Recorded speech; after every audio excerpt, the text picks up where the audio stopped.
This week on This is Gravel, we have Land Run, we have Adam's bag, we have your bag, we have social media, we have, what else we got? Kids. Kids and bromancing. Yes. Boom.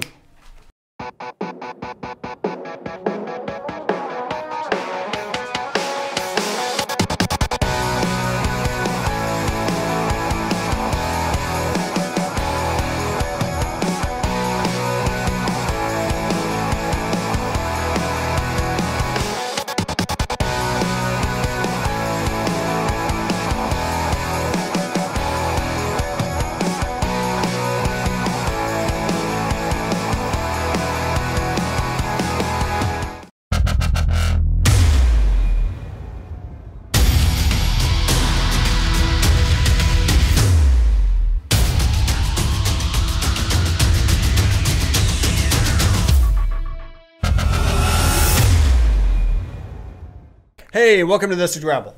I'm Bobby Thompson. Sitting next to me, as always, is Neil Taylor. Neil. What's been going on lately?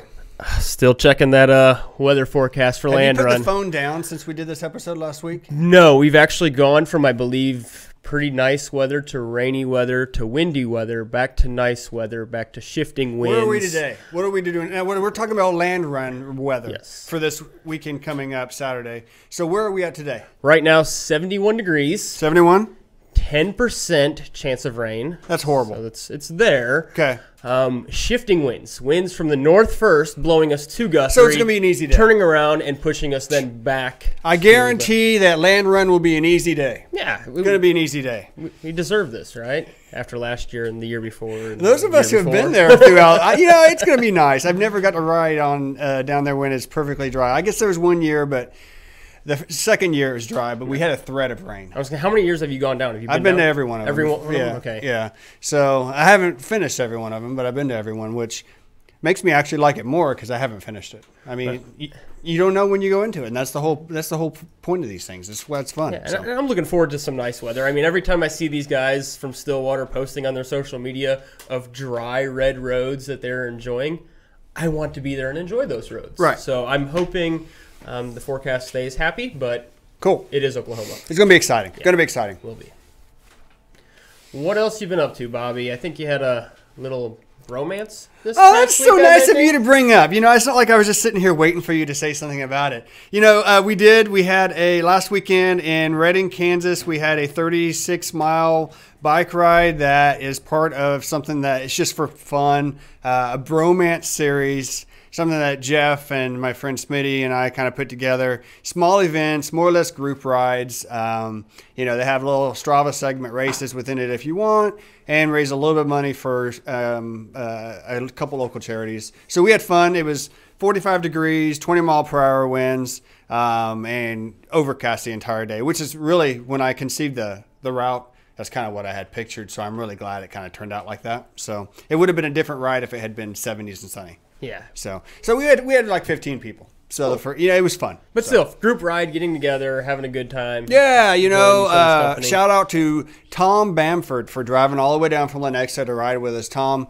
thank you so much. That was awesome to see you down there. And hopefully, we'll do another one in June. And I'd love to see 30 or 40 people show up. It'd be a blast. June 30th, I believe, right? Yeah, June 30th. Yeah, it'll be nice and hot, but it'll be short routes. So yeah. Awesome. The Sweaty Jeffy, if I'm not mistaken, right? No. Tank Top 30. Tank Top 30. That's right. Wear your best tank tops out there. So it'll be fun. Awesome. Looking forward to it. Absolutely.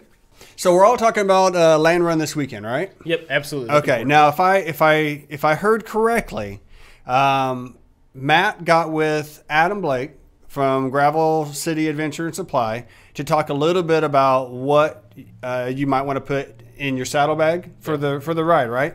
So we like to call this segment, What's in Adam's bag? What's in Adam's bag? What yes, indeed. we do. Adam, what's in the bag? Hey everybody, this is Adam from Gravel City Adventure and Supply Company, talking a little bit about what to pack for events like Land Run 100 coming up this weekend.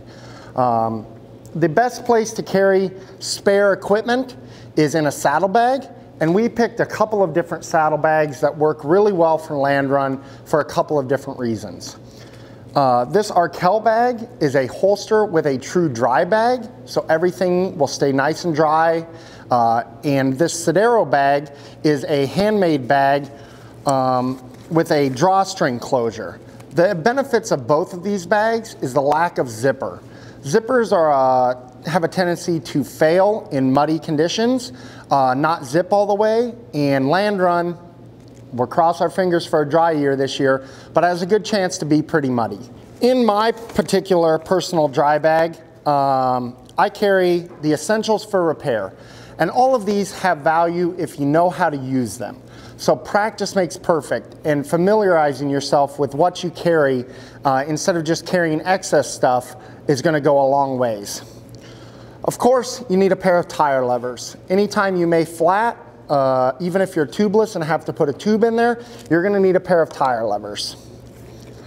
I like to carry a couple of master links.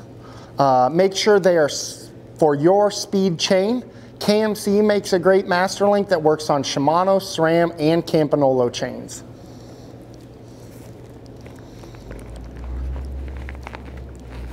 A multi-tool is a valuable piece to carry with you. If you have bolt-on axles, you'll need it to remove your wheels. This particular one is made by Crank Brothers. It's the M17, and it also has a chain breaker. We've talked in the past about how to utilize your chain breaker for things like single speed conversions, but if you're not familiar with it, you need to know how to use the chain tool before it's going to have value. And that pairs with the master links. I carry a master link plier set from Wolf Tooth Components. It has a Presta valve ring remover, a valve core remover, and a master link plier on it. And that's going to help if I need to shorten my chain for single speed or break a chain because of the mud and twisting or something like that. This particular one also houses 2 master links in it. So again, make sure that you have the specific master link for your chain. If you're running tubeless, tubeless tire plugs come in handy big time. They may save you from having to put a tube in. If you get a hole that's a little bigger than the sealant will seal, you can plug this with a tool, just like this, and make sure that that seals up the puncture, keeps you rolling without having to replace a tube. Speaking of a tube, you always need to carry at least 1 tube. I know the roads down at Land Run tend to be red dirt instead of very burly gravel like we see here in the Flint Hills, but the chances for a flat still remain. So always carry at least 1 tube with you. Again, make sure that it's properly sized for your bike. If you're switching saddlebags from bike to bike, make sure you get the right size tube. That's what I carry for mine. And then there's 2 other pieces that I'd like to show you that are good, have a lot of good virtues. Another piece that comes in handy big time is a replaceable derailleur hanger. Each hanger is specific to your bike, so seek out your local shop to get the right one. The Salsa ones are very robust and don't have a tendency to bend or break, but if we do have a muddy year, always keep a hanger. It's light and it may get you out of a jam. The last thing to carry, whether at your SAG stop or in your bag, would be replacement brake pads. Last year in the mud, you heard screeching and squawking from people without brake pads. Brake pads are easy to carry as long as you know how to install them. With Land Run just a week away, less than a week away, if you need any of these small parts or want to make sure that you're set up for success, swing on down to Gravel City Adventure and Supply Company and we can measure your chain, check your brake pads, and get you all the replacement parts that you may need. It's always good to see what's in Adam's bag. Definitely. I always like to know what's in Adam's You know, bag. sometimes I go into work in the morning, I'm just like, Adam, what's in the bag? So I'm glad to know what's in the bag. Hopefully that helps you have a successful Land Run. The next thing is once you get to a checkpoint, what do you do at a checkpoint, right? Got to be ready at the checkpoint. If you're not ready at the checkpoint, that can make or break a race. Matt told me that you got together with him and talked about your years of experience and what you have in a checkpoint drop bag. Would that be correct? That is correct. Okay, so we're going to call this What's in Neil's bag? What's in Neil's bag? What's in Neil's bag? All right, Neil, what's in your bag? Today we're going to run you guys through exactly what I have for checkpoints. To me, this is vital because the 2015 Dirty Kanza, I made a big mistake. I was not prepared for my checkpoints properly, and so when I got to the first checkpoint, I got there without nutrition and a lot of other things that I needed. And so I spend a lot of time before every race, usually a week out, if not further, preparing my checkpoint bag for my wife. The first thing I give her is some notes. The notes tell her exactly what I want her to have done before I get there, what I want her to kind of check with me and ask, especially for longer races like Dirty Kanza. Make sure I'm feeling good, make sure that, if I need more chamois butter, that I'm putting it on. If I need lights, chargers. It's loaded with questions so that she can ask me. But what I've got, for land run at least, is bottles. And what I do with my bottles at every checkpoint is I label them. I have an RB on this one, and an MO on this one, and then an MO with an extra on this one.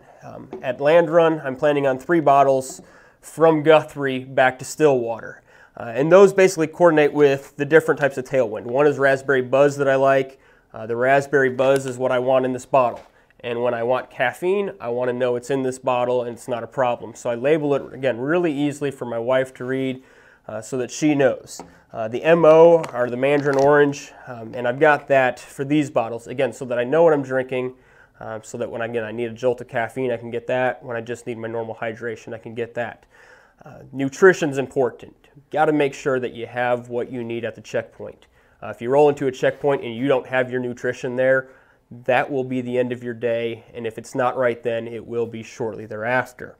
I also got basically a spare tool roll, and inside of this, open it up, I've got a spare tube in here in case for some reason I were to have a flat, my tubeless doesn't seal up, want to carry an extra tube, tire levers, CO2, all that kind of stuff in here, so that if I have a problem, I can just swap this out quickly with the one that I already have on the bike, and this has everything in it that I already have in my other one. Socks. I don't know about you guys, but for me, a dry pair of socks is like heaven on a bike. And if you're going across water crossings, or if it's a wet day, or if it's raining, going and putting on new dry socks halfway through a race will just liven you back up. When you've done 50 miles and you've got 50 to go, dry socks are key. I carry a pair of normal sunglasses with me, but I always make sure that she has these clear ones at a checkpoint as well. Just in case maybe we don't need it, it's cloudy, maybe again with something like Dirty Kanza 200 and you're riding into the dark, I always got those pair of sunglasses for her. Can't forget chamois butter. The backside can hurt, again, especially over long races. Making sure you got that butter, making sure that you can reapply it, making sure that everything stays nice and smooth down there was important. What I got right here is chain loop, and I put it inside of just an eye drop case. I open up the top. You can open up the top of most eye drop holders and just untake the little plug out of the top, and then you can put your chain lube in it, whatever you use, screw it back on top. In case you run out of whatever chain lube you might be carrying on your bike, pick up another one of those at the checkpoint. Inside of this bag for her, I've got things like battery charger. If your Garmin is running low, if your phone is running low, you might want to be able to charge those on the bike. Carrying something like this isn't a whole lot. It's pretty lightweight. It's perfect. Something also I have her have there for me, and I also have one of these usually on the bike as well, is some electrical tape. You never know when something maybe just comes loose. If you are riding a bike that has a derailleur, I don't, got the single speed. But if your derailleur were to break, you can tape it up onto the frame and still keep going. I've had friends with broken spokes. You break a spoke, you can take this electrical tape, just tape it on really quick. Again, it's going to at least get you to your point where you need to go, as opposed to having to, DNF or call up, for a ride or something. And then again, I always carry extra CO2 in here as well, just in case you need that. Now, this is the most important thing for me. Last thing that I make sure that I get at the checkpoint are the Skittles. Why, you might ask? Because when I hit that pavement in Stillwater, after I get off that red dirt, this gets opened. And for the next 3, 4, 5 miles, how much ever pavement there is, I am pounding Skittles down. This is a way to reward myself for the hard day on the bike. Maybe your thing isn't Skittles. Maybe it's Starbursts. Maybe you like Sour Patch Kids. Make sure your SAG crew has something just good like this. Even if you don't wait to that last moment, maybe at mile 80 you need something just a little bit different tasting, a little sweet, a little bit to give you a reward. Something like Skittles or Sour Patch Kids, Starbursts are just an excellent thing.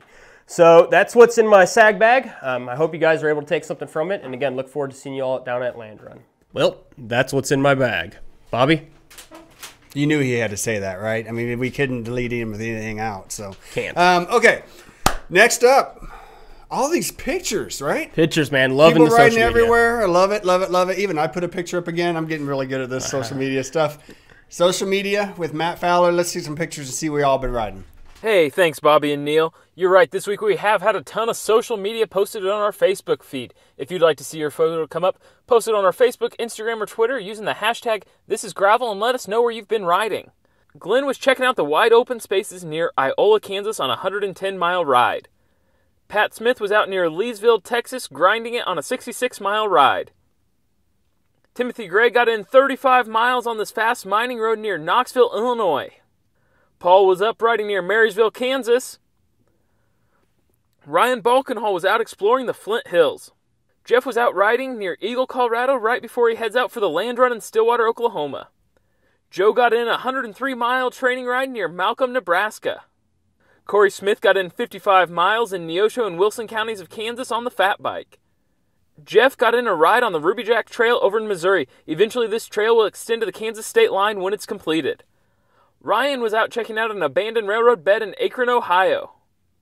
Lori was out riding near Southland, Texas.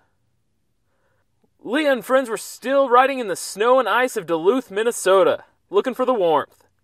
Alex was up near the Aspen tree line near 8,500 feet with no snow in northern New Mexico. As always, follow us on social media for all of your updates regarding Gravel Guru and share your social media using the hashtag #ThisIsGravel. All right, guys, thank you again for all those pictures. We love seeing them. Make sure that you're tagging everything. This is Gravel. Of course, make sure that you're following Gravel Guru on Facebook, Twitter, Instagram, YouTube.